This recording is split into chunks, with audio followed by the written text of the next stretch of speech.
Hi everyone. Today we are going to be doing a class on paperless pipeline. It's going to be probably one of the more important steps in the transaction other than obviously getting your client under contract and getting all the paperwork set up. Paperless pipeline is a third party that houses all of our executed documents. This website is the platform that our broker goes into to review all of our documents to make sure that we aren't missing anything, making sure everything is signed and filled out properly, and where we upload all of our um, commission disbursements, things like that. So let's get started. So the website is paperlesspipeline.com. If you do not already have your login information, please make sure you reach out to Mike Vaughn at the office. He will make sure that you get your username and a temporary password that you can reset so that you remember it. Okay, so once you've got your username and password, you're going to log in. Oops, sorry, didn't mean to do that. You're going to log in, and at the top, you're going to see a couple different links that you can click on. You can do transactions, tasks, unassigned reference. The most common that you're going to use is transactions and add transaction. And for today's class, we are going to be adding a transaction. So just go ahead and click on that. Pretty basic, self-explanatory. If it has an asterisk, it needs to be filled out. So your location is going to be your broker office, and it's whatever broker office you're assigned to. Whatever the transaction name or property address is, be consistent. So like if you are naming your transactions by maybe your client's name, you can do that, or by the property address, which is the most common. Just be consistent. So for this, we're just going to do a fake address. Yeah, so just be consistent. I always do it by address. And then if it is like a repeat client, that's okay. You can still do the same address, but you could add something like buy or sell or rental. Like you don't have to add that, but if it helps you, you're more than welcome to. Uh, you do not have to put in a MLS or transaction number. As you can see, there's no asterisks. The status, okay, let's talk about the different statuses. A listing is when you have an exclusive right to sell with a seller that is selling their home. It's fully executed. That is the option that you choose. Pending is going to be if you are working with a buyer and that buyer is purchasing a home and you are under contract. That would be a pending transaction. You will rarely use closed. Some agents do choose closed, like maybe they have a rental deal and they enter it in because maybe it was a quick close or something like that. You do not have to do that. Choose pending because pending is going to be the most common, if not a listing. And Dale on the back end, if it has actually closed, she will close it out. Fell through may be something like you get a buyer under contract, you have all the executed documents, and you're still within the 10 days to get it uploaded into Paperless Pipeline. That is a very important fact. You have to have all executed documents uploaded into Paperless Pipeline within 10 days of it being signed, or you will get a late fee. If you have a buyer broker agreement signed months ago, that's okay. But once you're under contract, you have 10 days to get it into Paperless Pipeline. So even though that document is signed months ago, you just still have 10 days from the date of execution for the actual contract to get that in here for your broker to review, or you will get a late fee. But for fell through. The only time that you would really use this is like I was mentioning, you have a buyer under contract, you're still within your 10 days and they end up canceling. You could use this option if you wanted to, but you don't have to. You could still choose pending, and then Dale will put out on the back end. Expired, withdrawn, kind of the same concept. But again, you don't really ever need to use these three because these two are the most common, and Dale will cancel it on the back end. And I apologize for my raspy voice. I am dealing with a lot of allergy issues and a sinus something, so I apologize. Okay, now the status is asterisk, so you do have to put that. It also says required over here. Listing date, acceptance date, and close date, those are not required. I do at least like to put a closing date, and I'll show you why. Because when I go to my transactions, I like to see when I have things closing. And also for my mentees, it really helps me see what files are coming up soon so that I can make sure to check that file, make sure if there is anything missing, anything like that. Dale is phenomenal at her job, and she almost always catches everything before I do, but I definitely take note of anything that she sends out to the mentees so that I can follow up with them. So at minimum, I like to put a close date. A listing,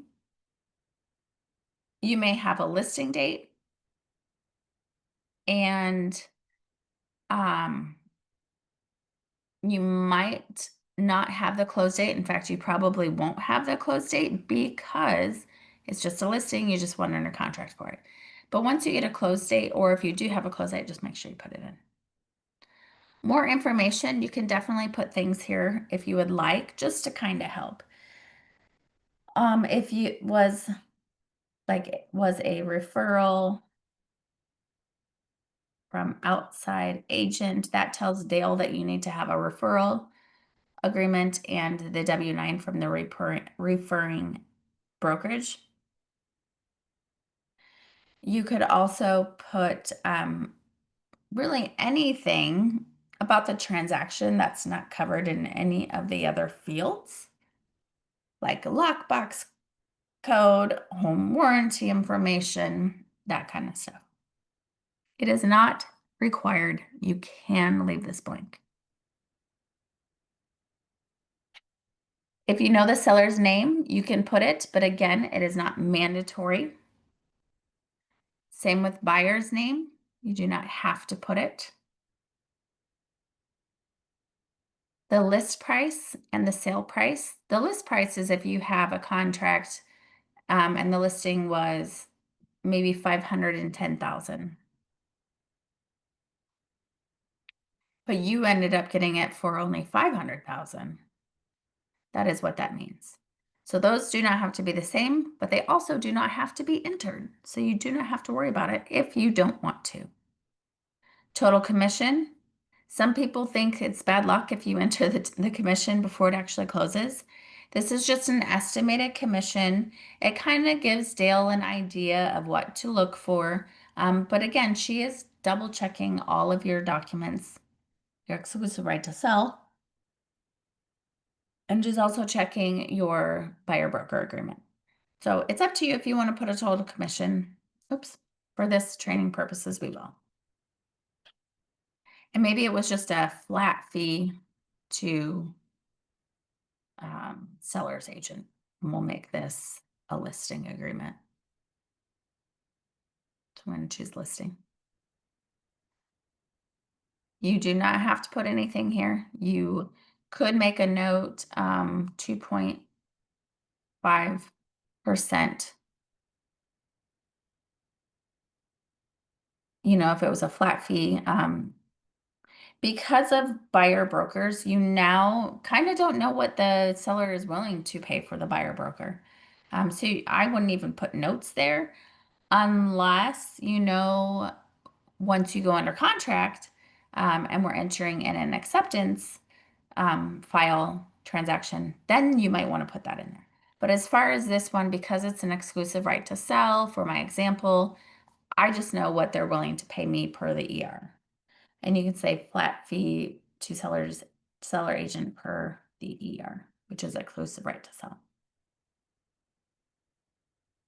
You have to assign it to yourself or to whomever is on your team or whatnot. And you've got a couple different options. You have a listing option, that is if it's a listing, and then you have a buying option, which is if you have a buyer. So just choose the appropriate one. For this one, we're going to choose listing. Add transaction. This is rare that you'll check this. This would be if I and an outside of ProSmart agent were coming together to sell a house. Great example of why you would use this or why there would be a co-op agent is maybe in a divorce situation where the husband wants his agent and the wife wants her agent. That would be an example of when you would use this. Go ahead and add the transaction. And notice that once I added the listing, over on the left-hand side, my checklist was already brought up for me. I did not have to click on the plus sign and add it. This should be all of the required documents for a residential listing agreement. Exclusive right to sell. You know you need to have an agency disclosure. You have to have the ER, which is the exclusive right to sell.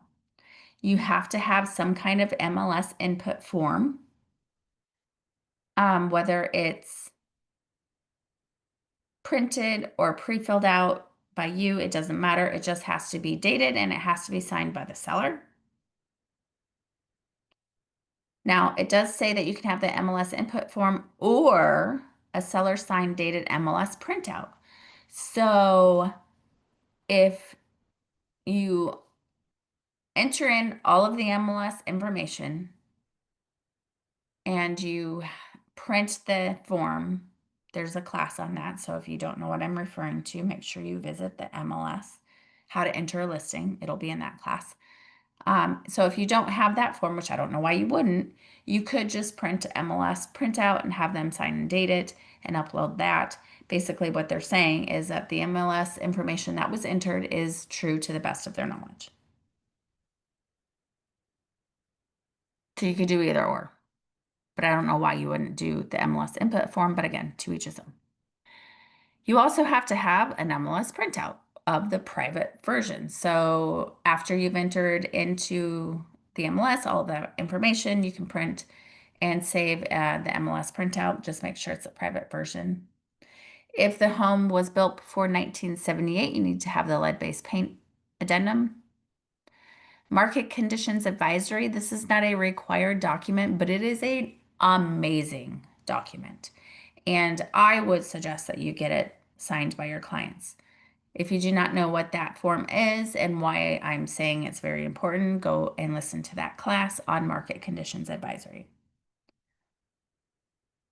The Spud Spice seller, it's not stating that it's required, but typically in all transactions, you would have the seller fill out this form unless it's like an investment property.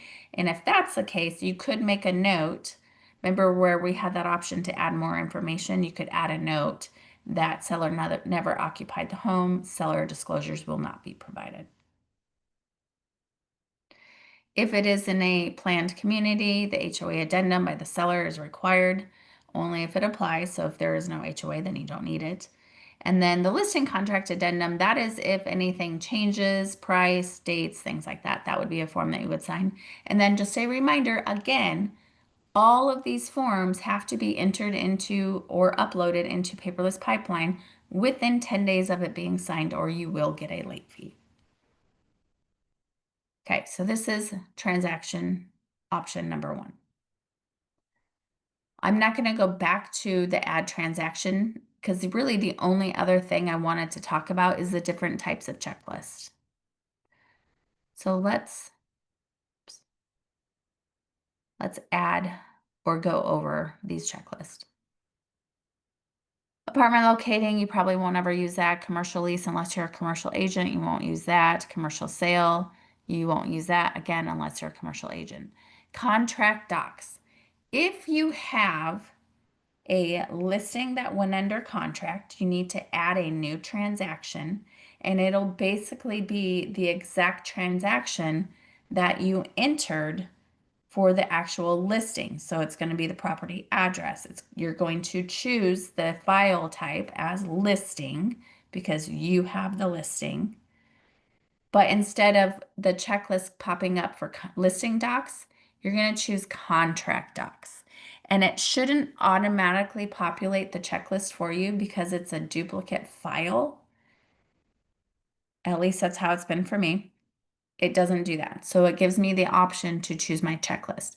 So once you have a listing that goes under contract, you open an exact same file or add another transaction exactly the same, but instead of listing docs, you're going to choose contract docs. So once I choose contract docs, it is now going to bring up all of the required documents for a contract.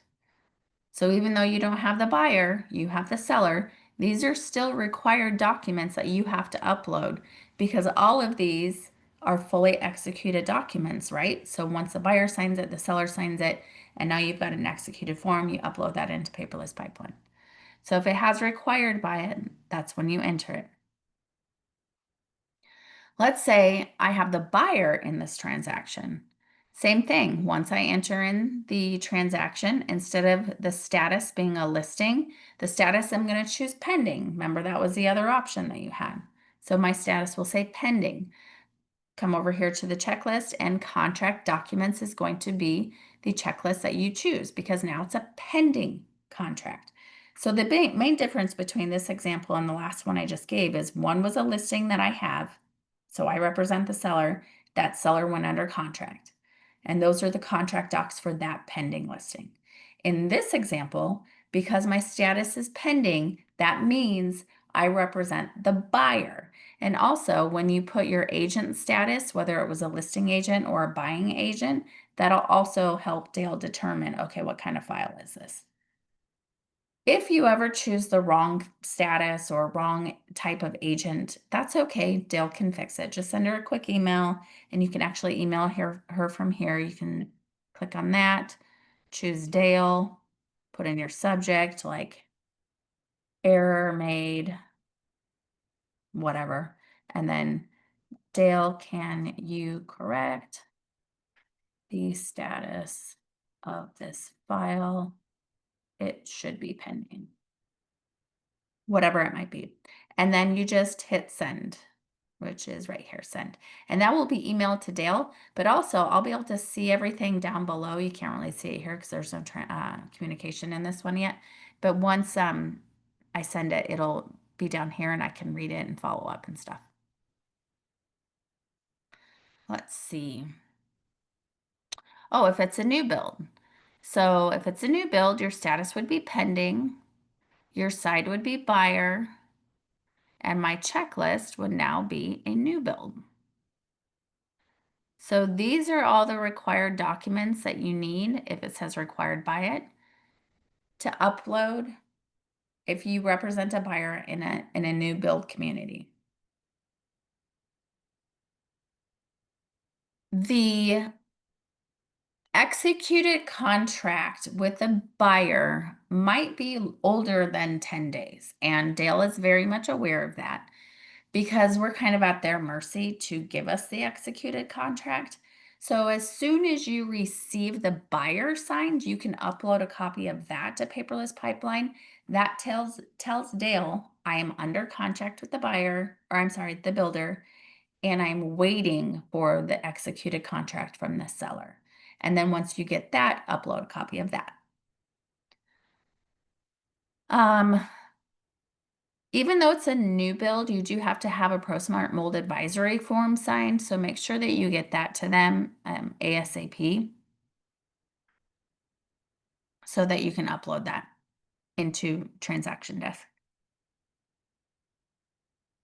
Let's see, what other checklist do we have? Oh, a rental. So if you have a rental file, this is where you're representing the tenant. You can upload that here. If you have a seller that is renting their house out and you're representing them, helping them find a tenant, then it's still a listing contract file. There's no difference. But if you have the buyer or the tenant, I should say, then this would be the rental, and it's just like choosing a buyer. So it'd be status pending, side would be buyer, but you would choose the rental checklist. Vacant land docs is another type of file that you might have. The listing of land is still the same. I mean, there's obvious differences in what documents you need, but land documents for the listing are pretty similar to what it would be for the listing. But if you have a buyer purchasing land, this would be the checklist that you check. I'm going to quickly just send Dale a quick note.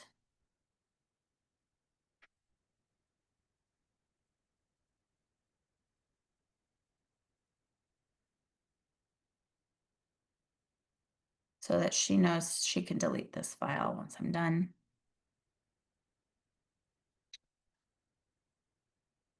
So see how I sent a communication, now I can see it down below. Okay. So in the event that you have a file, because of the way the new CDA, and if you don't know what the CDA is, it is the Commission Disbursement Authorization Form. Because of the way this is now set up, where we have to provide this information if we have it, I've started to do this, and I'm going to just go to a file that I did recently.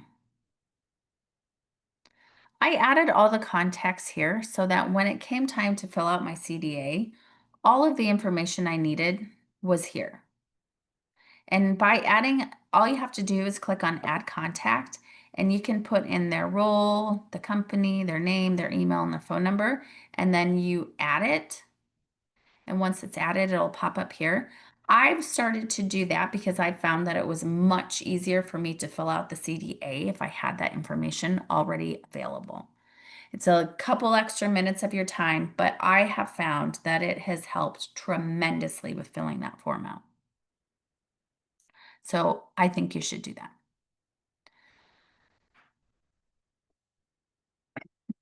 Sorry. See.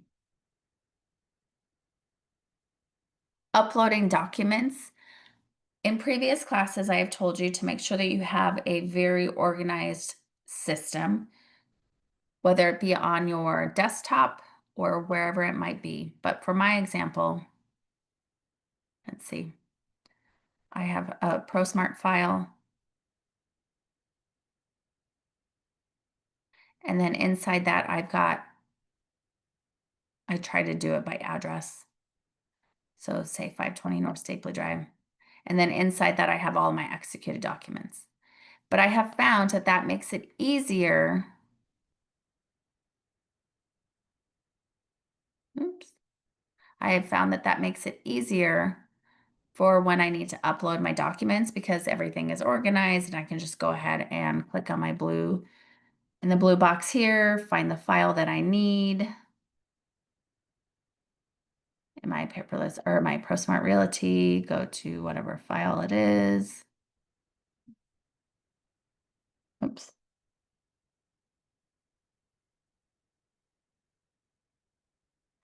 And then I can just upload all of them at once.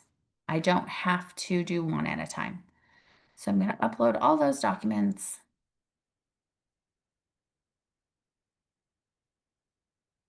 Takes a couple seconds. And then I'm going to word them by how it is over here. So for this one, this is an exclusive right to sell. So this is how I'm going to name all of my documents. And the reason why I ask you to do or label your documents the way it shows over here is because it is so much easier for Dale and I to find the document we're looking for when it's worded how it should be worded, right? So this will be agency disclosure. And once you've typed it out once or used it before, it should automatically pull up so that you just have to choose the right option as it applies to this transaction. Make sense? So once this is all renamed appropriately based on how it is over here, choose your permission category. If you make it private, it'll only be visible to me and office staff, but don't make it private. Either choose listing or sale. If it's an ER, choose listing. Once that ER goes under contract, then it becomes a sale because it's under contract. If it was a buying transaction, you'd have the option to choose buyer. Hopefully that makes sense. So for this, we're just going to choose listing and it auto-populates it all the way down, and I'm going to upload those documents. You have the choice to merge documents. If I merge documents, I name it. Let's just say HOA docs. Sorry, HOA addendum. Maybe I had it saved in 3 different things, page 1, page 2, page 3. And then I just check in the order. And I can move these up and down if I need to switch them. So I can move that to the second page or the third page. Like you can rearrange these. And then delete after you merge them, yes or no. But if I do the merge button, now it takes those. Let's see, updated. Once it merges those documents, it'll delete the other 3 old documents and it will now then create one new document. So sometimes I'll get things faxed over to me and it will be in a completely wrong order.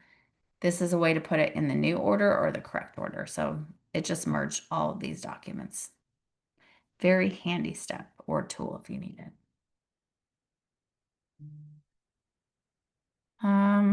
I think other than just reminding you under the reference tab, under docs, these are some addendums that you might need to save into whatever filing system you have for your clients to sign, whether it be the lead-based paint pamphlet, the mold advisory, pool advisory,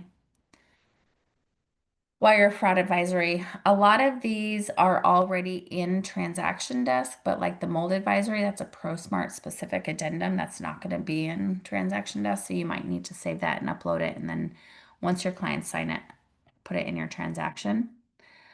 Oh, and then last but not least, just on your homepage for, if you click on transaction, it's going to pull up all of your transactions that you have currently. And if you look, see, these are all by address. That's just the best way to label your transactions. Again, it's whatever works for you. But this is typically what we need because we're looking for an address, especially for Dale. It just makes it a lot easier. You can see the status, whether it's a listing or whether you've got pending files. It'll have your name over here. It might say multi if you're on the mentee program. That just means that everybody to the party of that transaction is in there, myself included, and then what broker office you're at. It does list the sale price if you enter it, and it does have the close date. So see over here, it's so easy for me because now I can see what transactions are coming up and I can reach out to those clients and just, make sure they have everything they need, or I can reach out to the mentee. What else can I do for you? Things like that. And I think that's it.